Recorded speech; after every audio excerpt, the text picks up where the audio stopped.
तो अब हमारे पास चैप्टर 8 त्रिकोणमिति का परिचय।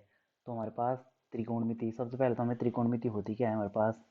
तो त्रिकोणमिति सबसे पहला होता है हमारे पास त्रिकोणमिति यानी कि त्रिकोणमिति। तो इसका मतलब नाम से ही लग रहा है त्रिकोणमिति। त्रि माने होता है तीन, इसका मतलब हो गया तीन, और कोण माने होते हैं कोण ही होता है, और मिति माने होता है मापन, यानी कि तीन कोणों से रिलेटेड जो भी मापन होगा वह है त्रिकोणमिति। तो इसमें सबसे पहले हमारे पास त्रिकोणमिति में सबसे हम क्लास 10th में सिर्फ क्या पढ़ना है हमें कि त्रिकोणमिति सिर्फ हमें समकोण त्रिभुज के लिए पढ़ना है, सिर्फ समकोण त्रिभुज के लिए पढ़ेंगे हम त्रिकोणमिति जो हमारे पास क्लास 10th है। तो समकोण त्रिभुज होता है क्या है, जिसमें कि एक कोण क्या होता है 90 डिग्री का होता है, उसे क्या बोलते हैं समकोण त्रिभुज बोलते हैं। तो ये हमारे पास 90 डिग्री का कोण है यहाँ पे, तो ये होता है समकोण त्रिभुज। तो एक समकोण त्रिभुज में क्या क्या होते हैं, एक तो हमारे पास कोण हो गया,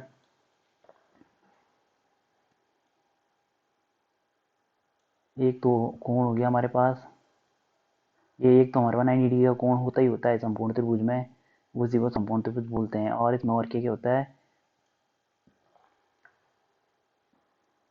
तो हमारे पास सबसे पहले इसमें होता है एक कर्ण होता है, एक लंब होता है, एक आधार होता है। तो सबसे पहले कर्ण, तो कर्ण क्या होता है, जो हमारे पास 90 डिग्री के सम्मुख हो या समकोण के सम्मुख होते हैं ये जो भुजा, उसे क्या बोलते हैं, उसे बोलते हैं कर्ण। तो हमारे पास 90 डिग्री के सम्मुख ये वाली भुजा है, ये वाली जो 90 डिग्री के सम्मुख की, तो ये क्या हमारे पास कर्ण है। और लंब, लंब क्या होता है, अगर हम इस एंगल की बात कर रहे हैं, ये वाले एंगल की, अगर हम इस एंगल की बात करें ये एंगल सी, तो इसके लिए हमारे पास लंब कौन सा होगा, जो हमारे पास जिस कोण की बात कर रहे हैं उसके सम्मुख भुजा क्या होती है, लंब होती है। तो इसके लिए लंब क्या है हमारे पास, अगर हम एंगल सी की बात कर रहे हैं तो वो क्या है हमारे पास लंब है। तो क्या हो गया, जिस कोण की बात की जा रही है,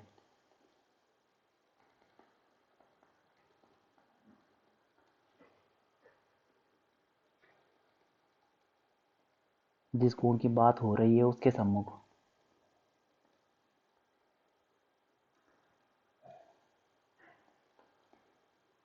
उसके सम्मुख वाली भुजा को बोलते हैं हम क्या, उसके सम्मुख वाली भुजा को क्या बोलते हैं, लंब। तो हम यहाँ पे एंगल सी के लिए, अगर एंगल सी की बात कर रहे हैं तो हमारे पास लंब कौन सा होगा, ये एंगल सी के सम्मुख है। अगर हम अगर हम एंगल ए की बात कर रहे थे तो हमारे पास लंब ये होता, तब ये वाला बी सी लंब होता है, यानी कि इसके सम्मुख कौन सा है ये। मगर हम इस समय एंगल सी की बात कर रहे हैं तो हमारे पास क्या हो जाएगा, इसकी सम्मुख भुजा कौन सी होगी, ये वाला लंब होगा हमारे पास। अब होता है हमारा तीसरा आधार। आधार यानी कि जिस पे लंब टिका हुआ रहता है, जिस पे लंब पड़ता है उसे क्या बोलते हैं, आधार बोलते हैं। तो जिस पर लंब बने, जिस पर लंब आश्रित हो,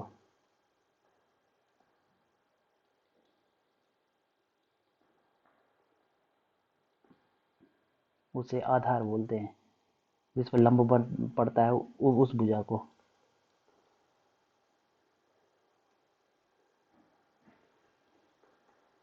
तो ये क्या हो गया हमारे पास लंब, आधार और ये। और हमने क्या पढ़ा था, एक हमारे पास हमने एक पाइथागोरस पर में पढ़ी थी, किसके लिए, समकोण त्रिभुज के लिए पाइथागोरस पर में पढ़ी थी एक हमने। तो पाइथागोरस पर में क्या था, हमने क्या सीखा था, हमने पिछले चैप्टर में सीखा था कि पाइथागोरस पर में बराबर होता है हमारे पास कर्ण का वर्ग,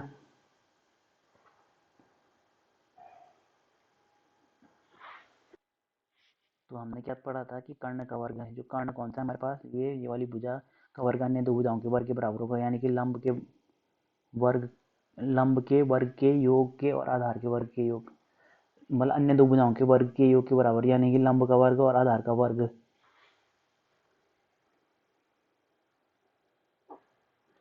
का योग। तो ये होते हैं हमारे पाइथागोरस प्रमेय। तो इस प्रमेय को हम यूज करेंगे इस चैप्टर में। अब है हमारे अब हमारे पास त्रिकोणमिति के अनुपात। तो त्रिकोणमिति के अनुपात क्या होते हैं, कि त्रिकोणमिति का अनुपात ये हुए कि मतलब हम अगर इन दोनों ये भुजाएं, भुजाओं का अनुपात क्या होगा, तो हमने भुजाओं के अनुपात के लिए कुछ हमने फिक्स टर्म ले रखे हैं। तो जैसे कि हमारे पास त्रिकोणमिति जैसे भुजाओं का अनुपात, तो सबसे पहले जैसे कि हमारे पास तीन भुजाएं, एक लंब है, एक कर्ण है, एक आधार है। तो हमारे पास क्या है, ये तीन भुजाएं हैं, तो इनका परस्पर अनुपात होता है कुछ। जैसे कि हमारे पास लंब का अनुपात किसके साथ होगा, अनुपात एक बार कर्ण के साथ होगा, फिर एक बार कर्ण का लंब का अनुपात आधार के साथ होगा, फिर लंब का अनुपात किसके साथ, आधार के साथ, फिर ऐसे ही कर्ण का आधार एक बार लंब के साथ होगा, फिर कर्ण का आधार एक बार किसके साथ होगा, आधार के साथ होगा। इसी प्रकार आधार का अनुपात एक बार लंब के साथ होगा, फिर आधार का अनुपात एक बार क्या बच गया, कर्ण के साथ भी होगा। तो इनके अनुपात के लिए हमने कुछ फिक्स टर्म ले रखी है। तो जैसे कि हमारे पास लंब और अब जैसे कि हम एंगल ए की बात कर रहे हैं, तो एंगल ए के लिए जैसे कि हमने लिया इसमें लंब का आधार, सबसे पहले लिया हमने लंब का अनुपात किसके साथ ले रहे हैं, हम कर्ण के साथ ले रहे हैं। तो इसके लिए हमने एक फिक्स टर्म है, हम बोलते हैं साइन थीटा, उसे बोलते हैं साइन। और किस एंगल की बात हो रही है, इस एंगल की, तो ये हो जाएगा साइन है। तो यानी कि अगर इसका अनुपात इसके साथ, तो उसे बोलते हैं हम साइन। और किस कोण के सापेक्ष, इस कोण के सापेक्ष एंगल ए, तो ये हो गया हमारे पास साइन ए। और इसी प्रकार अगर हम किसका अनुपात लेंगे, लंब, और दूसरा हमने किसका किसका अनुपात लिया, आधार बटे कर्ण का अनुपात लिया, तो इसे बोलते हैं हम कॉस थीटा, यानी कॉस ए। जो भी एंगल ए के सापेक्ष ले रहे हैं, तो लंब का और किसका, आधार का और कर्ण का, इन दोनों का जो रेशियो होगा उसे बोलते हैं कॉस थीटा। फिर थर्ड है लंब बटे आधार, लंब का किसके साथ, लंब का आधार के साथ जो रेशियो होता है उसे बोलते हैं हम टेन थीटा। अब इसी प्रकार अब इनको उल्टा कर दो, कर्ण का लंब के साथ, तो अगर इसका उल्टा करेंगे हम, तो किसका, कर्ण का किसके साथ, लंब के साथ जो रेशियो होता है, जो अनुपात होता है, उसे बोलते हैं हम कॉसेक। किसके सापेक्ष, एंगल ए के सापेक्ष हो रहा है, तो कॉसेक ए। फिर होगा हमारे पास कर्ण बटे आधार, तो कर्ण बटे आधार, तो ये होगा हमारे पास सेक ए। और फिर होगा आधार बटे लंब, तो इसका रेशियो होता है हमारे पास, इसे इसे क्या बोलते हैं, इसे बोलते हैं कॉट ए। किसके सापेक्ष कर रहे हैं हम, एंगल ए के सापेक्ष। ये अगर हम एंगल सी के सापेक्ष करते, तो ये वाला हमारा लंब बनता, तो हम यहाँ पे एंगल ए की जगह लिखते, सी लिखते। तो ये हो गया हमारे पास, ये इन्हें क्या बोलते हैं हम, त्रिकोणमितीय अनुपात। तो हमारे पास लंब और कर्ण का आधार, उसे क्या बोलते हैं, साइन ए बोलते हैं, साइन थीटा। मैंने जो भी कोण होगा, जो भी हमें कोण दे रखा है, अगर 60 दे रखा है तो 60 रखेंगे इसकी जगह। अब देखो इन त्रिकोणमिति, अब हमारे पास त्रिकोणमिति के अनुपात, ये इन रेशियो को हम कैसे ज्ञात कर सकते हैं, इसके लिए एक फॉर्मूला बनाया गया है। तो जैसे कि हमारे पास ये है, तो इसका मतलब जैसे कि ये लाला आम लाया,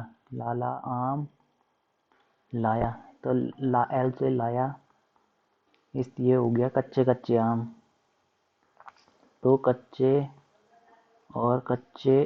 आम, तो ये क्या है, एक ट्रिक है, LAL KKA। तो ट्रिक, अगर हम इसे हम त्रिकोणमितीय अनुपात ज्ञात करने के लिए बार बार हमें नया रटना नहीं पड़ेगा। तो इसके लिए क्या है कि जो हमारे पास लंब बटे कर्ण होता है, इसे बोलते हैं साइन थीटा, इसे बोलते हैं साइन। फिर ये हो गया कॉस, और ये हो गया टेन, तो साइन कॉस टेन। अगर हम इनका उल्टा कर दें, इनका, अगर ये लिखे हम क्या, कर्ण बटे लंब, यानी कि कर्ण ये वाला कर्ण बटे लंब लिखें, तो ये होता है हमारे पास कॉसेक। तो साइन को उल्टा होता है कॉसेक, और ये हो जाएगा सेक, और ये हो जाएगा कॉट। तो ये क्या होता है हमारे पास त्रिकोणमितीय अनुपात ज्ञात करने का तरीका। तो जैसे कि हमें बोलेगा कि टेन थीटा, यानी कि ये होता है थीटा, यानी कि कोई भी एंगल, जैसे कि हम यहाँ पे ए रखा था तो यहाँ पे थीटा रख दिया, यानी कि कोई भी एंगल ए भी हो सकता है इसकी वैल्यू थीटा की, यानी कि एंगल 50 60 डिग्री, कितने भी डिग्री, 1 डिग्री 2 डिग्री, तो टेन जैसे ही पूछेगा हमारे टेन थीटा की वैल्यू हो, टेन थीटा बराबर क्या होता है, टेन थीटा बराबर होता है हमारे पास, टेन ये है हमारे पास, तो टेन होगा हमारे पास लंब बटे आधार, तो ये हो जाएगा लंब बटे आधार, तो ये हो जाएगा हमारे पास टेन थीटा। अगर वो बोल देगा कि कॉट थीटा बताओ, कॉट थीटा, तो कॉट थीटा बराबर हो जाएगा हमारे पास, अब हमने कॉट थीटा में क्या करना है, ऊपर से नीचे नीचे से ऊपर की ओर जाना है, तो ये हो जाएगा आधार बटे लंब, तो ये हो जाएगा हमारे पास कॉट थीटा। अब इसी प्रकार अगर साइन थीटा बोला उसने, तो साइन थीटा बोला तो हमने साइन में ऊपर से नीचे की ओर जाना है, तो यानी कि लंब बटे कर्ण हो जाएगा ये, तो लंब बटे कर्ण, तो ये हो जाएगा साइन थीटा। इसी प्रकार हम सारे रेशियो ज्ञात कर सकते हैं, जितने भी ये रेशियो दे रखे हैं हमें त्रिकोणमितीय अनुपात, तो ये हो गया हमारे पास, ये हमारे पास त्रिकोणमितीय अनुपात निकालने के तरीके और त्रिकोणमितीय अनुपात होते क्या हैं ये हमने ज्ञात कर लिया। अब हम थोड़ा आगे बढ़ेंगे इससे।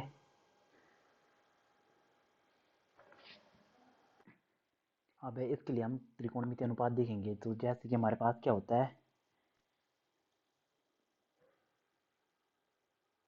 जैसे कि हमारे पास ये क्या है, समकोण त्रिभुज है, ये कितने समकोण त्रिभुज है इसमें, एक ये है समकोण त्रिभुज, ये वाला, एक ये वाला इससे बनेगा, जो एक इससे बनेगा इस वाली लाइन से, एक इस वाली लाइन से, तो जितने भी समकोण त्रिभुज है ये किसके अंतर्गत बन रहे हैं, एक कोण, कोई कोण होगा फिक्स, तो ये कोण है हमारा 60, तो इसके लिए क्या होंगे, त्रिकोणमितीय अनुपात हर किसी के लिए बराबर होंगे, तो जैसे कि हम 60 के अंतर्गत देख रहे हैं, तो जैसे कि हम 60 के अंतर्गत देख रहे हैं, तो इसमें क्या हमारे पास सबसे पहले हमने कौन सा ट्राइंगल देख रहे हैं, ए वाला ट्राइंगल, ए पी एम, इस वाले ट्राइंगल में तो हमारे पास त्रिकोणमितीय अनुपात क्या होगा, बराबर होगा इसमें, तो जैसे कि हमारे पास क्या होगा, वही कि लंब बटे कर्ण का रेशियो हमारा, हम सब में क्या होगा, जितने भी एंगल है समान आएगा, तो जैसे कि हम कौन से देख रहे हैं, सबसे पहले हम कौन सा वाले दो ट्राइंगल देख रहे हैं, एक ये ए पी एम और ए, कौन कौन से ट्राइंगल देख रहे हैं, एक तो ये वाला ट्राइंगल देख रहे हैं हम, जो ये बन रखा है हमारे पास, और एक दूसरा ये वाला ट्राइंगल देख रहे हैं हम, इसके साथ ये वाला ट्राइंगल देख रहे हैं हम, और ये जो भी है यहाँ से लेकर ये इन दोनों ट्राइंगल में, तो हमारे पास क्या बन रहे हैं, दो ट्राइंगल बन रहे हैं, जैसे कि एक ट्राइंगल तो ये वो बन रहा है, ये 90 दोनों समकोण होने चाहिए, एक शर्त भी यही है, और कोण क्या होना चाहिए, बराबर, तो जैसे कि ये बन गया हमारे पास, तो ये 90 डिग्री है और ये भी 90 डिग्री है, तो एक कोण तो क्या है हमारे पास, पी ए पी एम, और दूसरा कोण है हमारे पास ए बी, बी कहाँ तक, यहाँ तक ए बी सी, तो इसके लिए क्या है, हम ये हमारा 90 डिग्री कोण है और ये भी 90 डिग्री कोण है, और ये इसके अंतर्गत देख रहे हैं हम, ये एंगल ए के अंतर्गत, तो हमारे पास क्या होगा, इसमें त्रिकोणमितीय अनुपात दोनों के बराबर होंगे, मतलब इसका अनुपात, इसके त्रिकोणमितीय अनुपात और इसके त्रिकोणमितीय अनुपात दोनों बराबर होंगे। अगर हम क्या लगाएं, जैसे कि हम लंब बटे कर्ण देखें, तो जैसे कि हम लंब बटे कर्ण देखा, तो ये इस वाले ट्राइंगल का लंब बटे कर्ण बराबर आएगा इस वाले ट्राइंगल के लंब बटे कर्ण के, लंब बटे कर्ण के, तो ये क्या होएगा, ये हमारे पास दोनों एंगल बराबर हैं, एंगल ए, ये भी एंगल ए, ये भी एंगल ए है, तो यानी कि हमारे पास अगर एंगल ए, ये कोण समान होगा, तो यानी कि त्रिकोणमितीय अनुपात भी हमेशा बराबर आएंगे, तो ये तो क्या होता है हमारे पास साइन, साइन ए हो जाएगा ना ये। अगर हम इसी प्रकार हम ये तीसरा ट्राइंगल भी देखें, कौन सा, अगर अब तीसरा ट्राइंगल कौन सा बन रहा है हमारे पास, तीसरा ट्राइंगल बन रहा है हमारे पास क्यू ए क्यू, ये 90 डिग्री का है, ए क्यू एन, ये लाइन है जो ये जा रही है ए क्यू एन, तो इसके लिए भी क्या होगा हमारे पास, ये भी 90 डिग्री का है और ये एंगल है, तो इसके लिए भी जो हमारे पास, इसके लिए भी जो हमारे पास त्रिकोणमितीय अनुपात होगा ये बराबर होंगे तीनों के, इसके त्रिकोणमितीय अनुपात, इसके त्रिकोणमितीय अनुपात, इसके त्रिकोणमितीय अनुपात बराबर होंगे, क्योंकि हमारे पास क्या है, एंगल ए है, तो यानी कि समान एंगल के लिए त्रिकोणमितीय अनुपात, जितने भी समकोण त्रिभुज होते हैं उनके त्रिकोणमितीय अनुपात क्या होते हैं, समान होते हैं, तो यहाँ भी होगा लंब बटे कर्ण, तो यहाँ पे अब हम क्या लिख सकते हैं इसे, तो अब हम क्या लिख सकते हैं इसे कि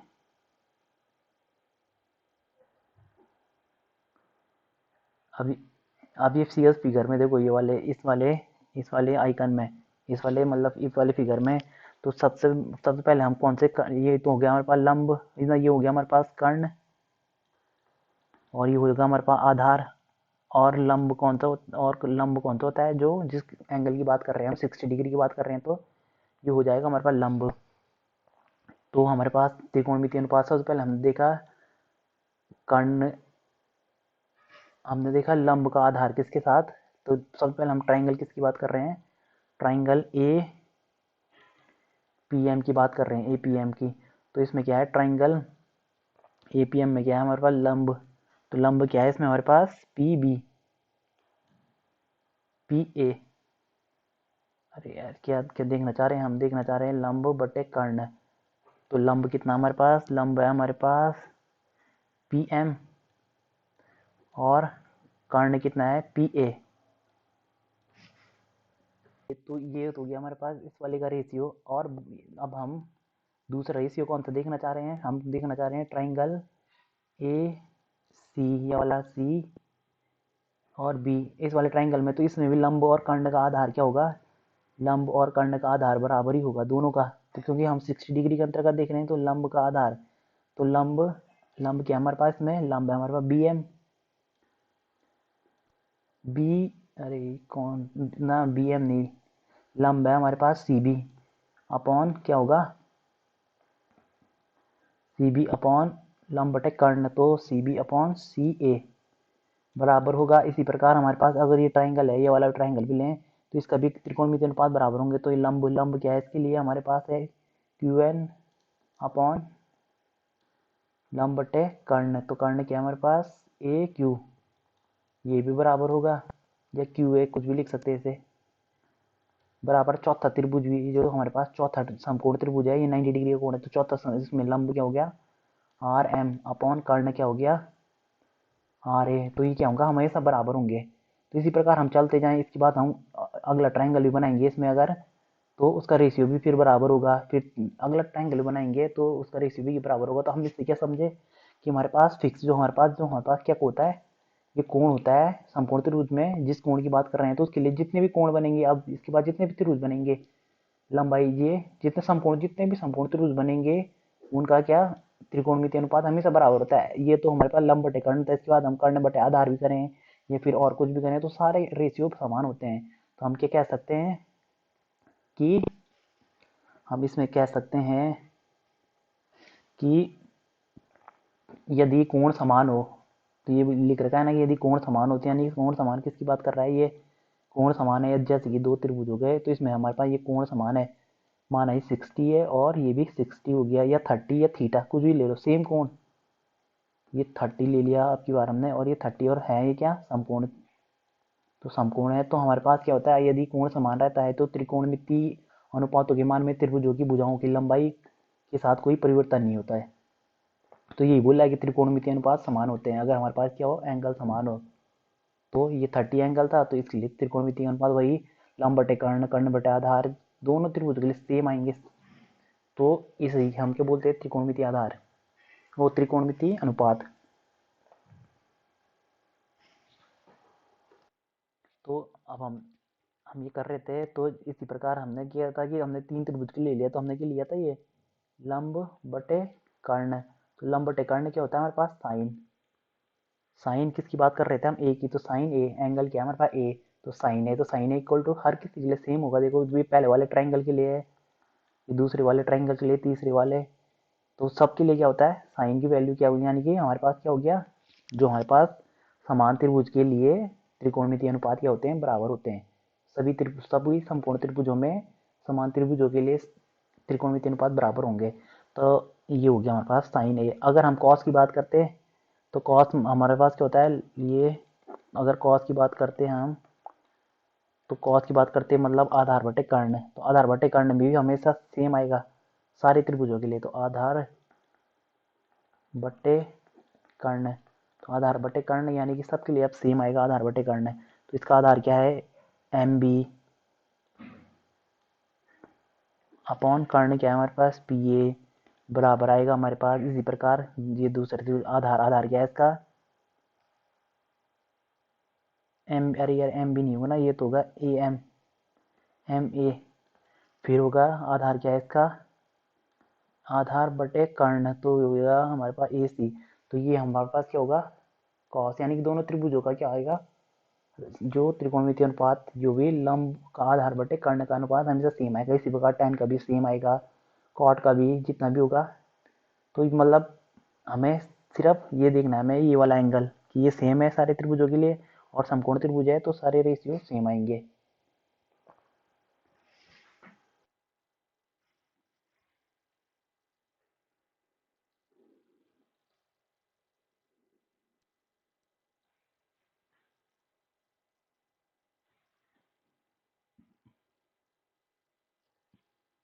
अब जैसे कि हमारे पास ये 3 त्रिभुज है, एक बार इसे देख लो, ये सारे क्या हैं, समकोण त्रिभुज है।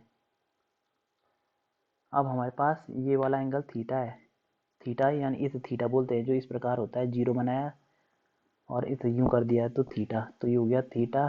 सारे एंगल, तीनों के एंगल सेम है।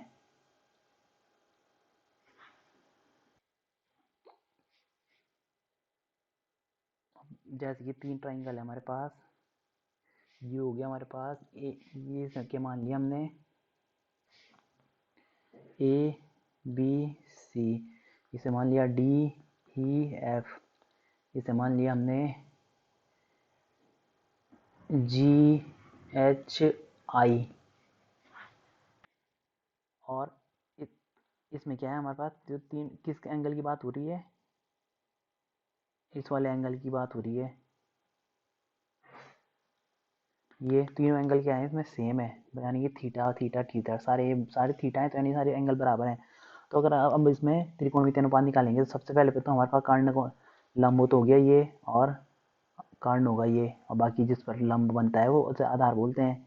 तो अगर हम क्या करेंगे, A B upon B C, यानी कि हमने किसका रेशियो, इसका रेशियो किसके साथ ले लिया, इसके साथ ले लिया। इसी प्रकार इसका रेशियो इसके साथ, ये बराबर होगा हमारे पास D E upon E F के, बराबर होगा इसका रेशियो इसके साथ। तो कितना हो जाएगा ये, G S upon H I.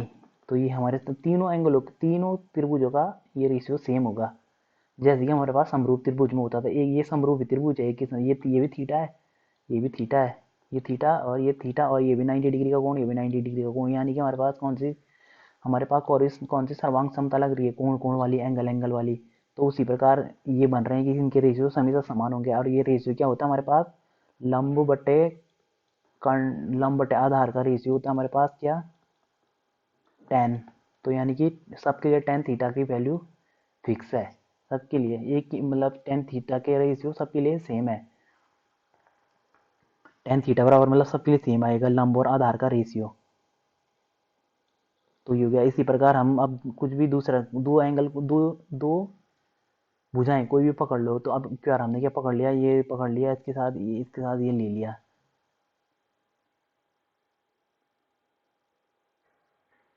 तो अब हमने क्या ले लिया, कर्ण बटे आधार, तो क्या ले लिया हमने, कर्ण बटे आधार। तो अब कर्ण, कर्ण क्या है हमारे पास, ए सी अपॉन आधार क्या है, बी सी। इसका रेशियो किसके साथ, इसके साथ बराबर होगा, इसका भी फिर ये दो लेंगे हम, तो ये होगा D F upon E F, बराबर होगा हमारे पास जी आई अपॉन एच आई के। तो ये क्या होता है हमारे पास, ये इस वाले फॉर्मूले से, कच्चे कच्चे आम। तो ये हो गया कर्ण, कर्ण क्या हमारे पास ये, और कर्ण बटे आधार, तो किसकी बात कर रहा है, कर्ण बटे आधार, तो यानी कि अब नीचे से ऊपर जाने की बात कर रहा है ना कर्ण, तो कर्ण बटे आधार। तो क्या होता है हमारे पास, ये होता है सेक, तो ये होगा सेक थीटा का रेशियो बराबर होगा सेक थीटा। इसी प्रकार हम और के साथ भी निकाल सकते हैं, साइन के साथ, कॉस के साथ, कॉट के साथ। तो फिलहाल इसे बेसिक था ये। तो अब हम इसकी एक्सरसाइज करेंगे इससे रिलेटेड।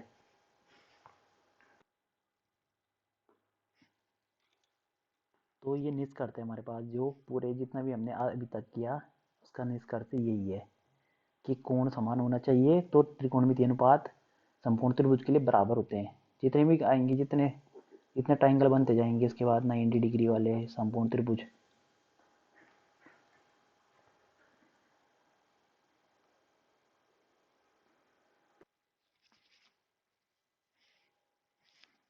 अब देखो हम इसकी एक्सरसाइज के कुछ सवाल करेंगे।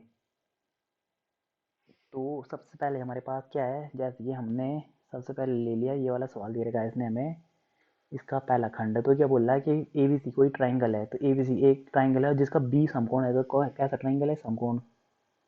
समकोण त्रिभुज है, बी क्या है हमारे पास, ये हो गया हमारे पास समकोण, यानी 90 डिग्री का लिख लिया हमने। तो समकोण का चिन्ह ऐसे, समकोण का प्रतीक ऐसे लिखते हैं। तो ये इस प्रकार कर दिया, जहाँ पे हमने समकोण दिखा तो इस प्रकार कर दिया, यानी ये समकोण बन गया। अब क्या बोल रहा है, बी तो समकोण हो गया, और अब हमें ए बी तो क्या दे रखा है, 24 दे रखा है, और बी सी दे रखा हमें 7। अब वो बोला है साइन है ज्ञात करो, साइन ए कहाँ है हमारे पास, तो ए हमें यानी कि एंगल ए को देखना है, तो एंगल ए को या तो यहाँ भी लिख सकते हैं, ऐसा कोई दिक्कत नहीं है, मगर हमें इस तरीके से देखना पड़ेगा। फिर नीचे की तरफ हमने क्या किया, वैसे भी लिख सकते हैं वैसे, मगर हमने ए बी सी इस प्रकार से लिखा, ए बी, बी समकोण है सी।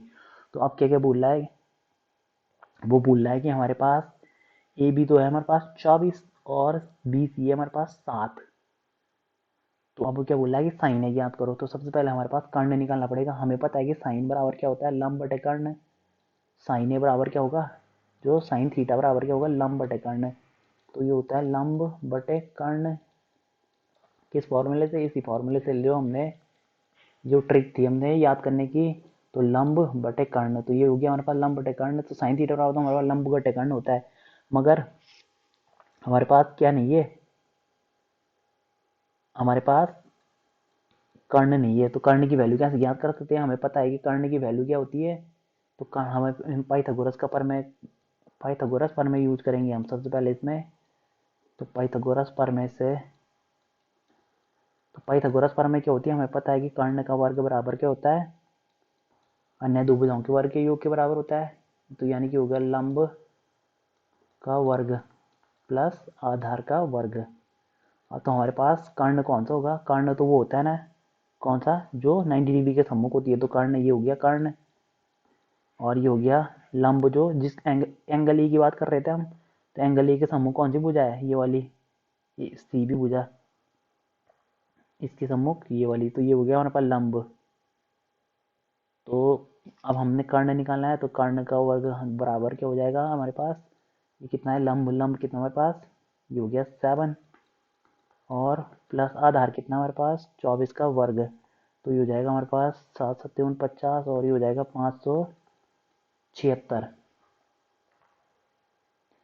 24 × 24 बराबर 576, तो कितना हो जाएगा, ये हो जाएगा 625। तो कर्ण का वर्ग बराबर आ गया हमारे पास 625। अगर हम इस स्क्वायर को हटाना चाहें तो ये इधर क्या लग जाएगा, अंडर लग जाएगा, यानी कि इधर रूट लग जाएगा। तो कितना, ये 625 किसका वर्ग होता है, 25 का वर्ग होता है। यानी कि हमारे पास कर्ण की वैल्यू कितनी आ गई, 25 की। यहाँ पे हम क्या लिख देंगे, 25। अब हमारे पास तीनों वैल्यू निकल गए। अब हमने क्या निकालना है सबसे पहले, इसलिए साइन है। तो साइन है क्या हो गया हमारे पास, तो लंब कितना है हमारे पास, साइन ए बराबर होता है लंब बटे कर्ण।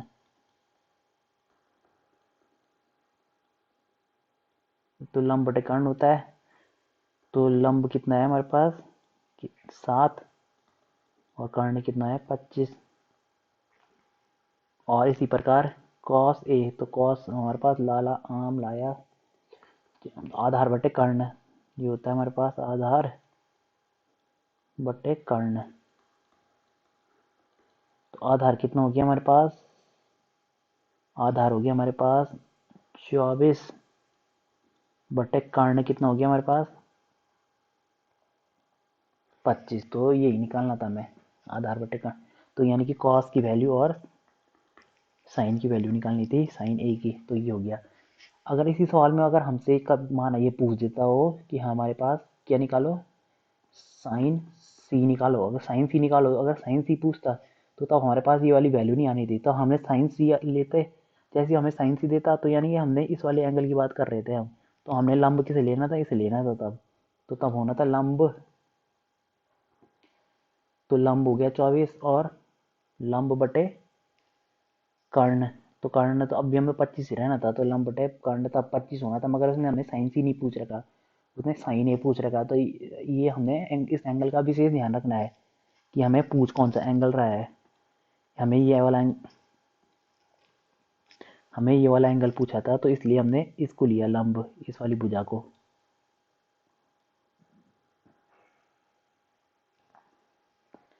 अब सेकंड वाला सवाल इसका।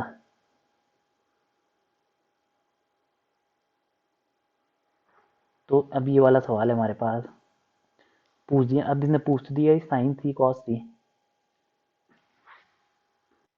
अब देखो इसमें क्या पूछ रहा है हमारे पास, साइन सी पूछ रहा है, साइन सी, तो साइन सी बराबर लंब बटे कर्ण होगा। तो साइन थीटा बराबर क्या होता है, लंब बटे कर्ण। अब हमारे पास लंब किसे लेना हमने, तो अब हमारे पास साइन सी की बात कर रहा है, तो साइन सी, तो सी की बात कर रहा है, तो अब इसके सम्मुख भुजा कौन सी है, इसके सम्मुख भुजा तो यही है ना, इसके सम्मुख भुजा ये है, तो यानी कि इस समय अब क्यू आर लंब कौन सा है, अब क्यू आर लंब ये वाला है हमारे पास, जो ये, यानी कि लंब अब क्यू आर हमारे पास ए बी है। तो ये कितना दे रखा था इसने हमें, पहले तो वैल्यू रख लो, ए बी था 24, और ये कितना निकला था हमारे पास, 25 निकला था, और ये कितना दे रखा है, 7।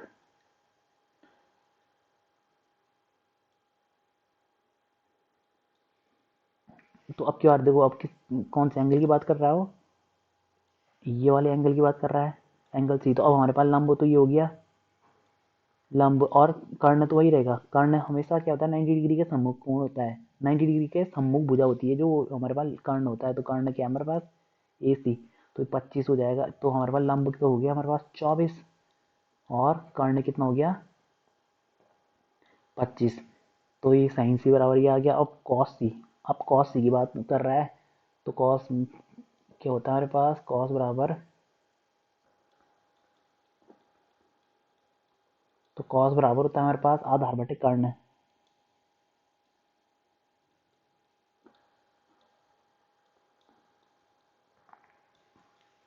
तो आधार तो क्या है हमारे पास, अब आधार ये तो हो गया था हमारे पास लंब, और ये बन गया था हमारे पास कर्ण, अब तो सी के सापेक्ष देके, और ये क्या बन गया था हमारे पास, ये आधार ही तो बच गया अब, तो आधार ये बच गया, तो आधार बटे कर्ण, आधार क्या है हमारे पास 7, और कर्ण क्या है हमारे पास 25। तो ये वैल्यू हो गई बस।